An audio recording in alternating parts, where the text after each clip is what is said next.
Kasunod nga po ng mga naging pangyayari sa bansa, kabilang na itong nangyaring insidente po sa Senado, patuloy na pagbusisi sa isyu ng flood control at ngayong araw ang pagkukonvene ng Senado bilang impeachment court para sa kaso ni Vice President Sara Duterte.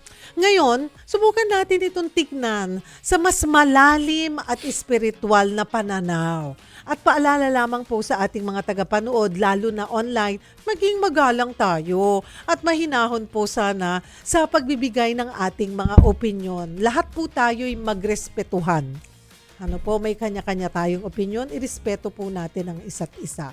Sa gitna ng lahat ng ito, pag-usapan natin ito, baka naman alam po natin na napapagod tayo, naguguluhan na tayo, no? May paalala for sure dyan ng ating Panginoon.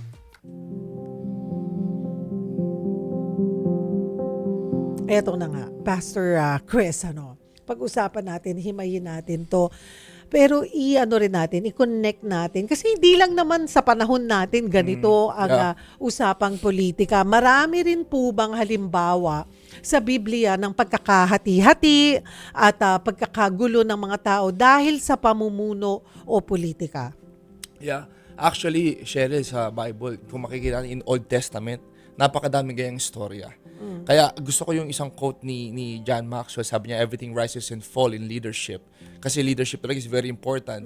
And sa Bible, there's this specific story somehow in 2 Samuel 15. Kung babasahin po natin, story po ni King David to at ni Absalom.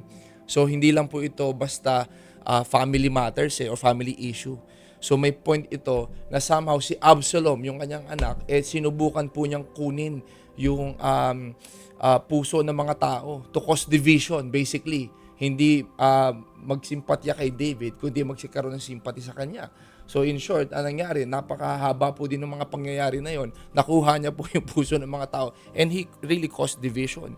Para po si David, kaya si David nawala dun sa kaharian and all. And that is why napaka dangerous ng maling puso, maling kaisipan ng pag ang isang leader po hindi talaga naka-anchor sa Panginoon.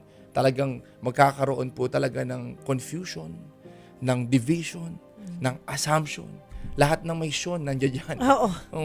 Sa panahon ngayon, sa Biblia at hanggang ngayon, Pastor Chris, sa kasalukuyan, paano po ba tinitingnan ang kapangyarihan?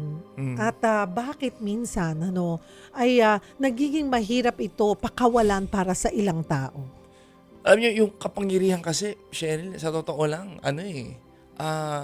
napaka-risky. Kumbaga, depende talaga sa tao mabibigyan nito. Kaya ganda nung sabi ni Edward Abbey, gusto ko lang basahin to. Sabi niya, power is always dangerous. It attracts the worst and corrupts the best. Anong ibig sabihin?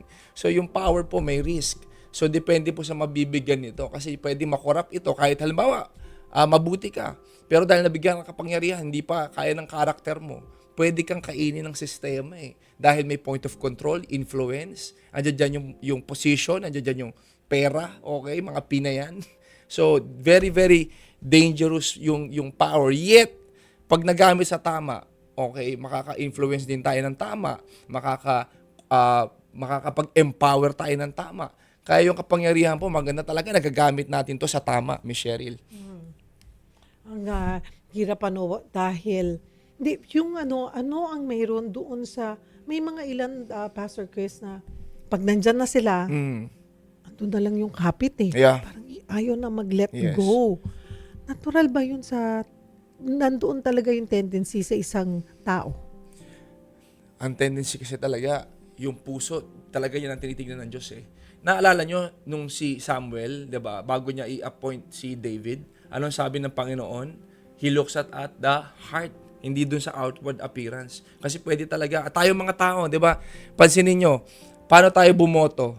Madalas tinitingnan natin yung panglabas, yung achievements, kung gaano kakilala and all, tama ba? Pero ang Panginoon, iba tinitingnan yung puso. Kaya ngayon, nagkakatalo pag nailagay na dun sa posisyon. Doon nagkakaalaman kung ano talaga yung laman ng puso. So yung kapangyarihan, pag nabigay mo sa hindi tamang puso, hindi niya bibitawan yan. Kasi nandun yung point of control Nandun yung point of him being satisfied na nagagawa niya yung gusto niyang gawin. ayon sa kagustuhan niya. So, very, very dangerous. Kaya sa Bible, si Lord, sabi niya, God opposes the proud and He gives favor to the humble. So, pagka ikaw proud ka po, because yung heart is deceitful above all else, sabi sa Bible din. So, kapag ka na-deceive ka ng emotion mo, because ang dami mong personal Ang sarap kasi nung pakiramdam agendas. di ba? Yes.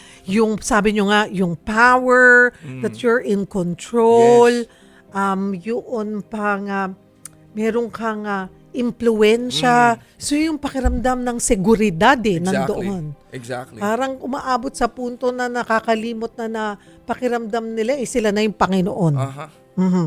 At feeling nila sa lahat, lalo na yung yung mga feelinggero na feeling nila sila lagi silang tama. Yeah. Lagi Totoo silang yan. tama sa posisyon. Sa gitna po ng ganitong tensyon at magkakaibang pananaw, Pastor Chris, ngayon, paano natin mas mapapakinggan yung gabay ng Diyos at manatili sa katotohanan? Importante po mga kapatid, no, maunawaan po natin na tayo po ay dapat naka-anchor sa salita ng Panginoon. Lalo na po sa trying times po na ito na pinagdadaanan natin, no, sa ating bansa. Importante na tayo po ay talaga nananalangin.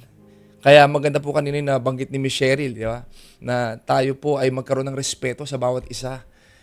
Paano po natin magagawa yon? Minsan, ang hirap dahil meron tayong pinapanigan Pero kung susubukan mo to, mag-pause ka lang, mag-pray ka, at i-ankla mo yung kung ano yung dapat sa salita ng Panginoon, mauunawaan mo magiging discerning ka, magkakaroon ka ng understanding, at higit sa lahat, ito pinakamatindi, magkakaroon ka ng godly wisdom. Okay, mauunawaan mo in such a way sa perspective ni God, hindi sa perspective mo. Okay, kung ano ba talaga yung tama, ano ba talaga, okay, minsan na tayo nagkamali, maaari, pwede tayo nagkaroon ng wrong decision making sa pagpili, sa kung ano pa man yan, pero ang kagandahan sa Panginoon, pwedeng maitama kasi may grace po ang Diyos. So ang gagawin lang po natin talaga, gaya sa mga Bible characters sa Biblia, sila po ay nananalangin.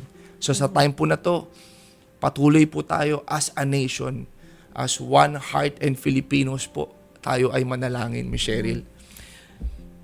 Ito nagsisimula pa lamang mga kapatid, marami pa tayong Yes. haharapin, marami pang mangyayari sa politika natin. Mismo. Hindi ito matitigil. Pero katulad po ng sinabi ni Pastor Chris, let's pause. Let's pause. Ano nga ba ang paalala ng Diyos sa atin sa Yes. mga nangyayaring ito? Sa gitna ng maiinit na usapin sa bansa at magkakaibang pananaw, hinihiling namin na sa ating mga kapatid na manatiling mahinahon, mapanuri at magalang sa pagpapahayag ng opinyon. At sa ating mga namumuno, naway manaig po ang katotohanan, integridad at malasakit para sa bayan, higit sa anumang pansariling interes o kapangyarihan. Sa panahon ng ingay at pagkakahati-hati, mas kailangan natin ang pag-unawa, respeto at makatarungang pagdedesisyon para sa kapakanan ng sambayanan.